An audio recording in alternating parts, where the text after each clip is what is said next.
AICC కార్యాలయంలో కాంగ్రెస్ కేంద్ర ఎన్నికల కమిటీ సమావేశం ముగిసింది. మల్లికార్జున ఖర్గే అధ్యక్షతన జరిగిన ఈ సమావేశంలో సోనియా, కేసీ వేణుగోపాల్ ఇతర సభ్యులు పాల్గొన్నారు. లోక్సభ ఎన్నికలకు అభ్యర్థుల్ని ఎంపిక కసరత్తు చేసింది సీఈసీ. తెలంగాణలో పెండింగ్లో ఉన్న 13 పార్లమెంట్ స్థానాలకు కూడా అభ్యర్థుల్ని ఎంపిక చేసేందుకు కసరత్తు చేసింది.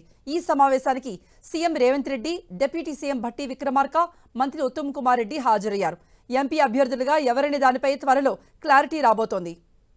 తెలంగాణ, కర్ణాటక, రాజస్థాన్, ఉత్తరాఖండ్, మధ్యప్రదేశ్, మహారాష్ట్ర, ఛత్తీస్గఢ్, తమిళనాడు ఇలా పలు రాష్ట్రాలకు చెందిన పార్లమెంట్ అభ్యర్థుల ఎంపికపై చర్చించారు. 2 జాబితాల్లో ఇప్పటికి మొత్తం 82 మంది అభ్యర్థుల్ని ప్రకటించింది కాంగ్రెస్. మొదటి జాబితాలో 39, రెండవ జాబితాలో 43 మంది అభ్యర్థుల్ని ప్రకటించింది.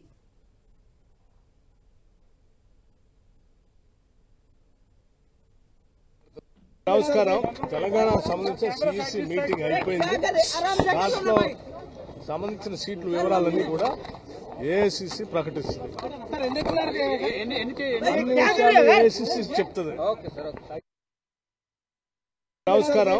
తెలంగాణకు సంబంధించిన సిఇసి మీటింగ్ అయిపోయింది. దాంట్లో సంబంధించిన సీట్ల వివరాలన్నీ కూడా ఏఐసీసీ ప్రకటిస్తుంది. ఏఐసీసీ చెప్తుంది.